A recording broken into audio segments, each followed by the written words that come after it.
Have you ever seen a public meltdown and wondered when reality will finally humble them? Today, reality hits back with lethal force. We are breaking down 6 unbelievably stupid cases where peak Karen entitlement collided with unforgiving science. This is a strict cautionary tale. You cannot complain your way out of kinetic energy. Do not ignore basic safety just to save face or time. October 14, 2005. Behind the wheel of a silver sedan sat Brenda, a woman whose entire existence was aggressively governed by her strict daily schedule. To Brenda, waiting was never just a mechanical delay. It was a highly personal insult to her valuable time. She possessed a deep, obsessive need to control every single minute of her day. The rural Illinois highway intersection around her was dead quiet until the piercing chime of a railroad crossing alarm shattered the morning fog. Twin red lights began flashing brightly. 2 heavy wooden gates dropped, locking into place across both lanes. Her fingers drummed a frantic beat against the steering wheel. She glared at the wooden gate. She did not see a life-saving barrier. She saw a pointless nuisance. A railroad crossing is an absolute mechanical boundary. The approaching threat was a fully loaded freight train pulling 80 cars of raw coal. The fatal mechanism here is basic Newtonian physics. Momentum equals mass multiplied by velocity. A 10,000-ton machine moving at 50 miles per hour cannot simply brake. The low friction of steel wheels on steel tracks makes sudden deceleration physically impossible. It requires over a mile of screaming metal to stop. The train cannot swerve. It simply occupies physical space with crushing authority. Brenda looked out her window. She saw the massive steel face of the locomotive emerging from the tree line. It looked surprisingly slow. It seemed incredibly far away. This is a well-documented optical illusion. The massive size of a train tricks the human brain into underestimating its true speed. Her aggressive impatience completely hijacked her survival instincts. She rapidly calculated that her car could easily beat the lumbering train. She moved her foot to the accelerator. She turned the steering wheel sharply to the left. She drove directly into the empty oncoming lane, bypassing the lowered wooden gate. The tires squealed on the damp asphalt. She straightened the wheel, aiming her car right back toward the steel tracks. The riveted steel plow of the locomotive was now exactly 60 feet away. Time stretched into an agonizingly slow crawl. The deafening blast of the train's air horn violently shook her windows. The deep rumbling of the earth vibrated through her car seat. For a split second, she felt a massive spike of adrenaline. Her foot stomped the gas pedal to the floorboard. She expected the vehicle to surge forward, but a standard automatic transmission requires a fraction of a second to downshift gears. That specific half-second of mechanical hesitation sealed her fate. The collision was not a typical automotive accident. It was a massive structural override by the larger mass. The locomotive struck the driver's side door at exactly 48 miles per hour. The immense kinetic energy transferred instantly into the vehicle's frame. The car's crumple zones failed immediately. The passenger compartment suffered a complete structural collapse. The physical consequences for the driver were absolute. The sudden structural intrusion caused immediate and catastrophic, blunt force trauma to her cranium and upper torso. The unsurvivable transfer of kinetic energy critically compromised her central nervous system.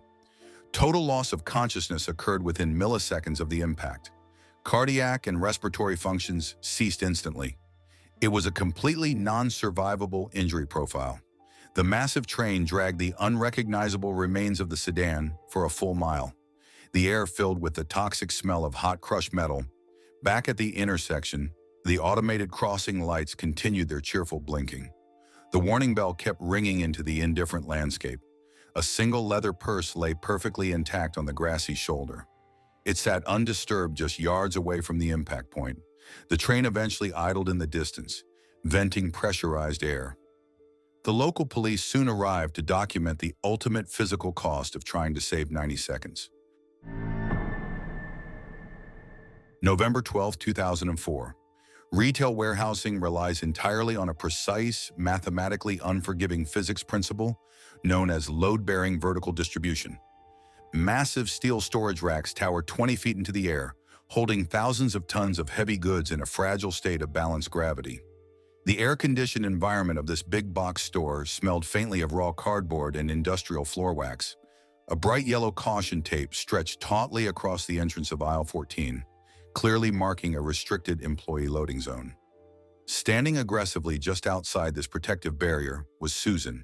She was a demanding customer accustomed to absolute convenience, operating under the delusion that customer satisfaction automatically overrides structural safety rules.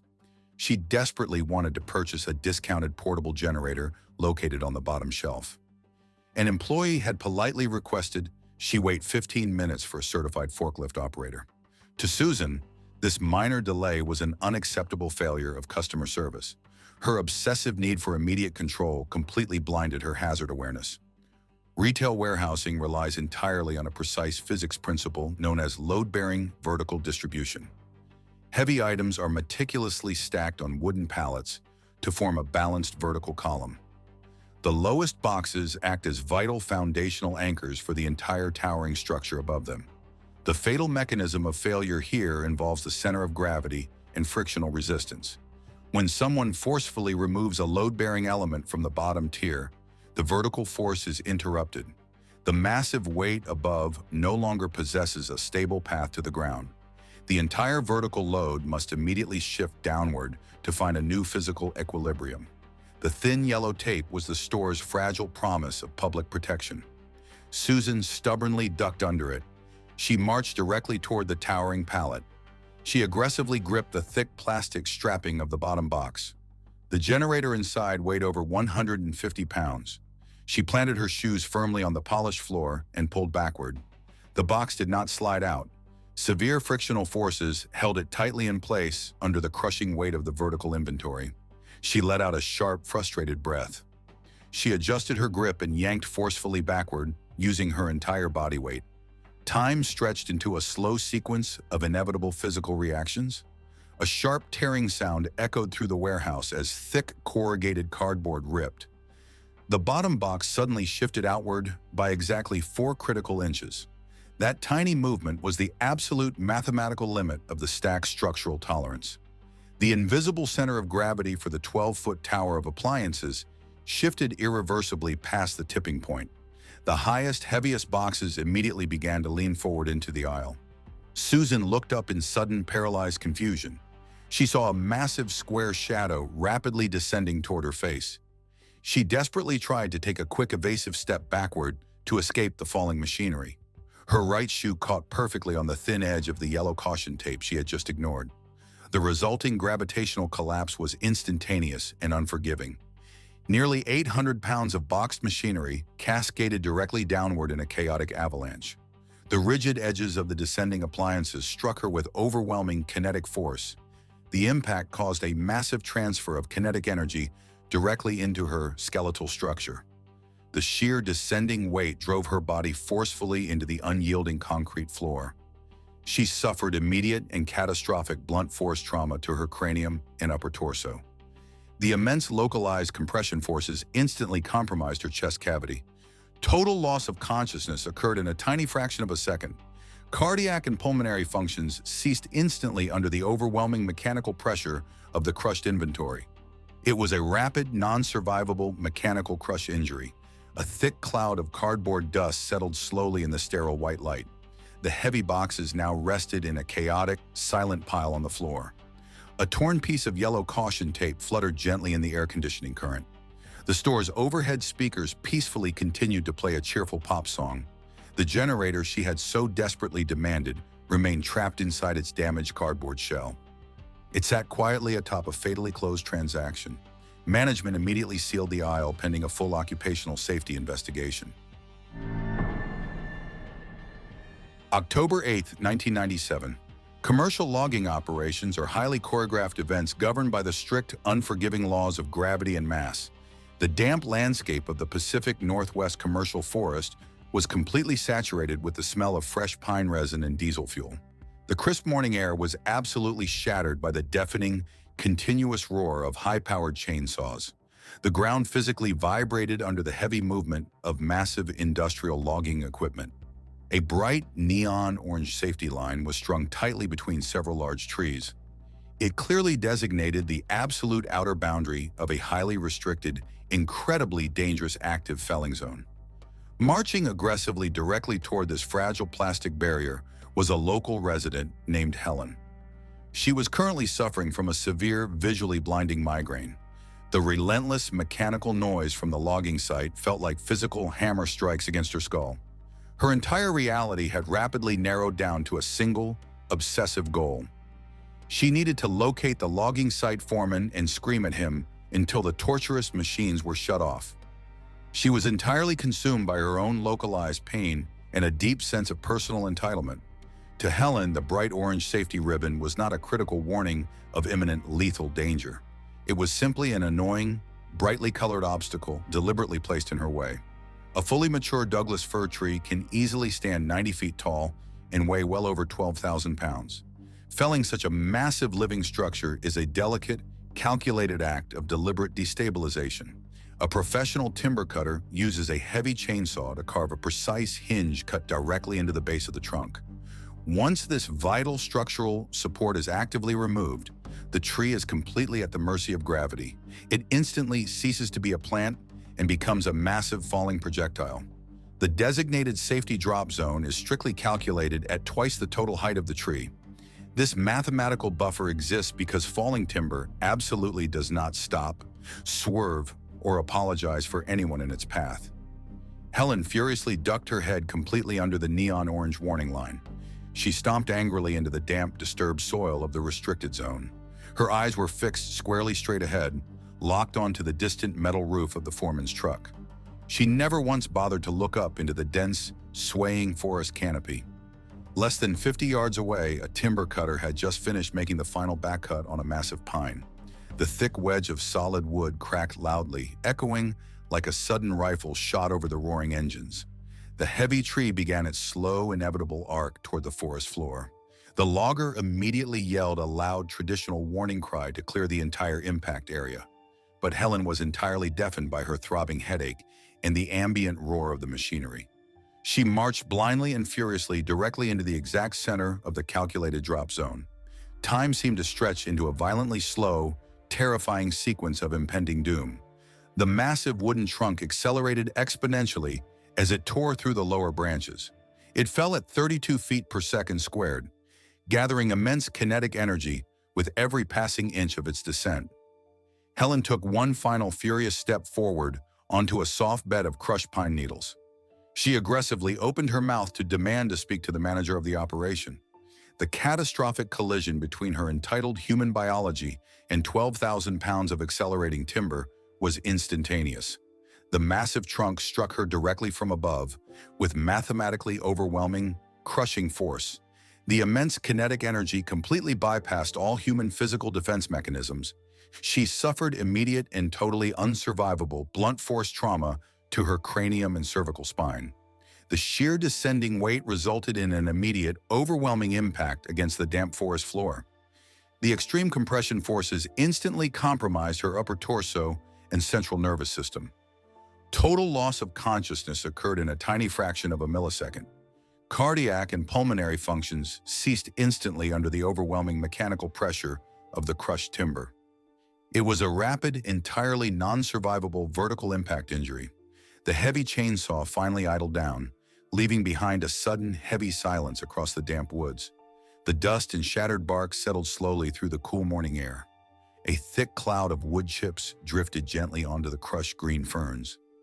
The absolute quiet she had so desperately demanded had finally fallen completely over the entire forest.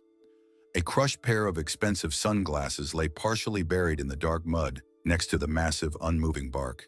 The bright neon orange safety line fluttered gently in the wind behind her. It stood as a tragic, completely ignored boundary between a frustrated life and unyielding industrial physics. The local coroner's report officially documented catastrophic trauma to the superior skeletal structures. The medical examiner firmly closed the case as a devastating, unavoidable consequence of willful hazard ignorance in an active industrial zone. August 22, 2009. The narrow drive-thru lane of a suburban fast food restaurant felt exactly like an oven. The midsummer sun beat down mercilessly on the cracked pavement. The thick, stagnant air carried the heavy, greasy scent of frying oil and hot asphalt. The low, rhythmic hum of idling car engines vibrated continuously against the painted red brick walls of the main building. The heavy mechanics of a 3-ton luxury SUV are designed for effortless movement, not precision stillness. Inside this idling machine sat Margaret. She was operating in a state of elevated hostility. A plastic debit card had slipped from her sweating fingers during an incredibly tense exchange with the teenage cashier. It now rested on the oil-stained concrete. It lay exactly halfway between her tall vehicle and the metal sliding transaction window. To Margaret, this dropped card was not a simple everyday accident. It was an unacceptable failure of customer service, and she intended to make the teenage worker suffer for it. Her entire mental focus narrowed down to retrieving the plastic card while actively maintaining her aggressive, demeaning verbal assault through the open window. A modern automatic transmission is a mechanical marvel of fluid dynamics. When a heavy vehicle is engaged in the drive gear, the engine continuously pushes pressurized transmission fluid against an internal turbine. This constant pressure applies a steady, forward rotational force directly to the wheels. Automotive mechanics call this baseline momentum idle creep. A driver must maintain constant, deliberate downward pressure on the brake pedal to counteract this invisible forward force. If that physical restraint is removed for even a second, the heavy machine will immediately begin to roll forward. The absolute safest, most logical procedure for leaning out of any running vehicle is shifting the gear selector firmly into the park position. This simple action mechanically locks the transmission and prevents any accidental movement. But Margaret was entirely blinded by her blazing indignation. She viewed shifting gears as an unacceptable loss of precious seconds. She forcefully shoved her heavy steel door wide open against the incredibly narrow gap between her SUV and the solid brick building. She angrily leaned the upper half of her torso completely out of the air-conditioned cabin. She stretched her right arm down toward the dirty pavement. At the exact same time, she kept her right foot awkwardly pressed against the very edge of the brake pedal. Time suddenly began to distort as the physical geometry of the situation rapidly changed. As she strained her shoulder downward to reach the plastic card, her core body weight naturally shifted away from the driver's seat. Her rubber sandals slipped entirely off the polished, metallic edge of the brake pedal. The engine's continuous idle creep immediately took absolute mechanical control of the situation. The heavy SUV instantly surged forward along the narrow, walled-in concrete lane. The deep rubber grooves of the heavy tires gripped the dry pavement, allowing absolutely zero slippage. The outer edge of her fully open steel door scraped violently against the unyielding brick wall. The forward momentum transformed the open car door into a massive, heavily powered mechanical lever. The trailing edge of the door caught deeply onto a slightly protruding red brick. As the 3-ton vehicle continued its forward roll, the heavy door was forced violently backward toward the vehicle frame. Margaret was trapped precisely inside this rapidly closing mechanical wedge. She had less than 1 second to realize her catastrophic geometric error. The immense forward kinetic energy of the heavy vehicle easily overpowered the fragile, biological resistance of human tissue. The heavy steel door violently pinned her upper torso directly against the rigid metal frame of the SUV. The thick safety glass of the driver's window vibrated intensely as the metal frame twisted under the immense pressure. She suffered an immediate, entirely unsurvivable transfer of kinetic energy. The extreme mechanical compression forces instantly and critically compromised her internal systems. A catastrophic collapse of the thoracic cavity occurred within a fraction of a second. She experienced instantaneous blunt force trauma.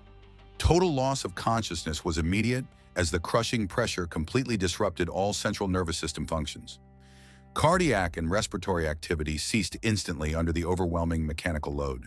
It was a rapid, fatal crush injury governed entirely by the unforgiving laws of leverage and mass. The heavy SUV's front bumper finally scraped against a concrete safety bollard, bringing the rolling machine to a permanent halt. The metal door remained deeply wedged against the red brick. It was permanently locked under thousands of pounds of static pressure. The muffled sound of the drive-thru intercom speaker crackled quietly in the stifling heat. A confused teenage voice politely asked if the customer still needed her paper receipt. The plastic debit card remained untouched on the dirty ground, lightly dusted with fine brick powder. It sat exactly where it had fallen, an irrelevant piece of plastic next to a 3-ton steel trap. The official coroner's report thoroughly documented the massive crush trauma to the torso. The medical examiner formally closed the case as a fatal, immediate consequence of ignoring fundamental automotive safety protocols in a moment of blinding anger. March 14, 2003. A modern corporate elevator is essentially a highly secure steel cage suspended by thick braided cables inside a massive, dark concrete tube.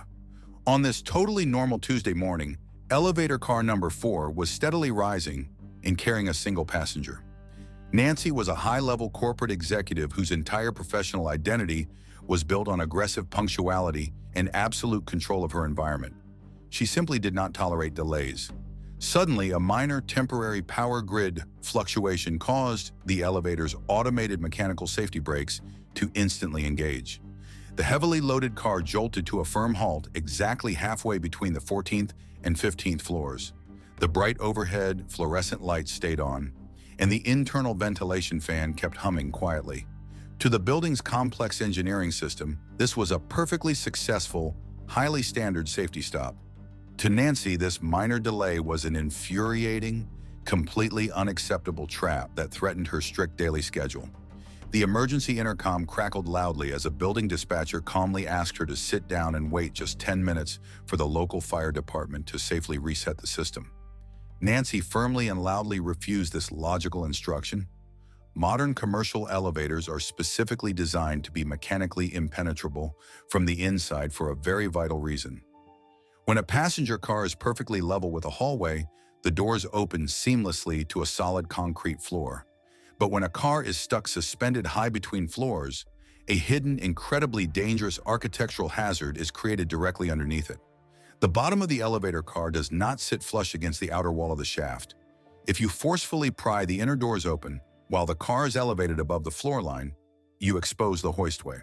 This is a pitch-black, completely unguarded vertical drop extending straight down to the basement level. Nancy's blinding impatience entirely erased her basic human survival instincts. She aggressively shoved her hands deep into the thick black rubber seal of the closed center doors. Fueled by a massive spike of adrenaline in sheer frustration, she violently wrenched the heavy mechanical metal panels apart. The reinforced doors groaned loudly in protest before sliding open. She looked down and saw the brightly lit carpeted lobby of the 14th floor, roughly 3 feet below the elevator's metal threshold. She saw an incredibly easy, immediate escape from her temporary steel prison. She completely ignored the dark, gaping 12-inch chasm existing directly beneath the elevator floor. Believing she could simply hop down like a child, stepping off a low retaining wall, she sat firmly on the metallic edge of the doorway. She dangled her legs outward into the open space toward the lobby. Time suddenly seemed to slow down into a viscous crawl as she confidently pushed her hips forward to slide out of the cabin. She severely miscalculated the precise physical mechanics of her own center of gravity and the momentum required to clear the open 12-inch gap. As her expensive leather shoes struck the edge of the 14th floor concrete, her upper body weight was already leaning far too far backward into the empty space. She desperately tried to grab the smooth lobby floor, but her hands found absolutely zero grip on the polished surface. Her feet slipped completely off the narrow concrete ledge. Her center of mass instantly shifted directly backward, pulling her body into the open, unguarded void beneath the suspended elevator car.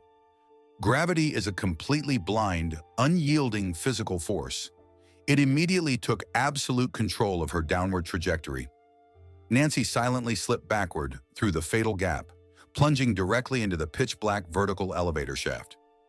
The physical consequences of a 14-story freefall are absolute and strictly governed by terminal velocity. She reached a falling speed of nearly 60 miles per hour before violently striking the reinforced concrete pit at the absolute bottom of the building. The catastrophic vertical collision caused an instantaneous, mathematically overwhelming transfer of kinetic energy. The immense deceleration force instantly bypassed all biological defenses. This resulted in massive systemic compromise of her skeletal frame. She suffered catastrophic blunt force trauma to her cranium, cervical spine, and thoracic cavity. Total loss of consciousness occurred in a tiny fraction of a single millisecond. Cardiac and pulmonary functions ceased instantly as her central nervous system was critically and permanently compromised. It was a rapid, entirely non-survivable vertical impact event. High above the basement floor, the elevator car remained perfectly suspended by its thick steel cables. It was a completely safe, brightly lit metal box that she had fought so desperately to escape. A single expensive leather briefcase sat quietly on the carpeted floor of the empty car, safely waiting for an owner who would never return to collect it. Building maintenance workers eventually arrived on the 14th floor to find the forcibly open metal doors and the silent, terrifying. July 18, 2011. The summit crater of an active stratovolcano is an inherently hostile, alien environment that is entirely indifferent to human survival. The barren, jagged landscape radiated intense geothermal heat upward through the soles of their boots. The thin mountain air was extremely thick with the acrid, metallic smell of raw sulfur. A legally permitted guided group of tourists carefully navigated the rocky, uneven terrain. Their faces were completely obscured by heavy, industrial-grade respiratory masks. Among them was an aggressively vocal tourist named Chloe. She was a woman heavily invested in her physical appearance and entirely accustomed to bending strict safety rules for the sake of her own personal convenience. The mandatory tight-fitting rubber gas mask was pressing uncomfortably into her cheeks. She felt it was ruining her carefully applied makeup and making her face sweat profusely in the intense geothermal heat. She complained loudly and continuously to the expedition guide. She stubbornly insisted that the heavy safety equipment was a dramatic overreaction designed simply to scare paying customers. She aggressively argued that the air looked perfectly clear to the naked eye, and she was finding it entirely too difficult to breathe normally through the thick charcoal filters. The hazard of an active volcanic crater is invisible, strictly chemical, and absolutely lethal. Deep magma constantly releases heavy amounts of sulfur dioxide, known scientifically to geologists as SO2. This is a heavy, completely colorless, and highly toxic volcanic gas that naturally pools in invisible, low-lying depressions along the uneven crater floor. The physiological mechanism of danger here is an immediate, violent chemical reaction. When high concentrations of sulfur dioxide make direct contact with the natural necessary moisture inside the human respiratory tract, it instantly forms highly corrosive sulfuric acid. To prevent this corrosive substance from physically destroying the delicate tissue of the lungs, the human body automatically initiates an involuntary, desperate biological defense mechanism. This specific reflex is called a laryngospasm. The vocal cords violently and permanently clamp shut, effectively preventing oxygen intake to protect the lower respiratory tract from severe chemical compromise. The thick rubber respirator with its specialized chemical neutralizing filters was the absolute only physical barrier between fragile human biology and toxic geology. Ignoring the frantic, shouted warnings of the licensed local guide, Chloe defiantly unbuckled the thick nylon straps behind her head. She pulled the heavy protective mask completely off her face, tossing it casually onto a nearby warm volcanic rock. She aggressively took a deep, deeply frustrated breath of the open mountain air, fully intending to yell at the guide for his persistent nagging. She entirely failed to realize that a sudden, invisible thermal updraft had just pushed a dense, highly concentrated pocket of pooling sulfur dioxide directly across her specific walking path. Time dilated into a terrifyingly slow sequence of massive biological failure as the toxic vapor rushed freely into her unprotected airway. The invisible chemical reaction inside her throat was utterly instantaneous. The sulfur dioxide mixed immediately with the saliva and mucosal moisture, rapidly converting into a highly corrosive compound. Her body's automatic defense system violently engaged without a single second of physiological warning. Her vocal cords snapped tightly shut in an unbreakable, paralyzing muscular spasm. Chloe's eyes went wide with sudden, blinding panic as she finally realized she could not draw a single microscopic ounce of oxygen into her lungs. She dropped hard to her knees on the sharp volcanic gravel. She experienced immediate, severe respiratory distress as she realized the impossibility of bypassing her locked, paralyzed airway. The heavy invisible gas simply enveloped her completely, entirely ignoring her rapid physiological collapse on the dirt. The rapid onset of acute cellular hypoxia aggressively starved her brain of vital oxygen. Within less than 30 seconds, the total lack of oxygen caused a sudden, complete loss of consciousness. She collapsed heavily forward onto the hot, jagged rocks. Total cardiac and respiratory failure followed mere minutes later as the internal vital organs completely shut down from profound anoxic shock. The chemical asphyxiation was rapid, clinically precise, and completely irreversible. The invisible cloud of toxic gas simply drifted away on the warm mountain breeze, leaving the rocky landscape completely unchanged and perfectly silent. The rest of the guided tour group stood frozen in absolute, muffled horror behind their thick plastic safety visors. Her expensive, chemically rated gas mask sat perfectly functional on the dark volcanic stone just 3 feet away. It was an entirely discarded lifeline that could have easily saved her life. The official coroner's report meticulously documented the fatal acute chemical asphyxiation and the resulting severe anoxic brain injury. The medical examiner firmly closed the case as a tragic, entirely avoidable consequence of prioritizing temporary aesthetic comfort over fundamental respiratory survival in a highly toxic natural environment. 6 monumental egos, 6 brutal reality checks. Which of these Karens takes the ultimate prize for the dumbest fatal decision? The drive-thru tantrum or the volcano makeup complaint? Don't hold back. Drop your absolute most ruthless verdict in the comments right now. If you prefer cold, hard karma over polite and comfortable lies, hit that like button and subscribe before your next shift.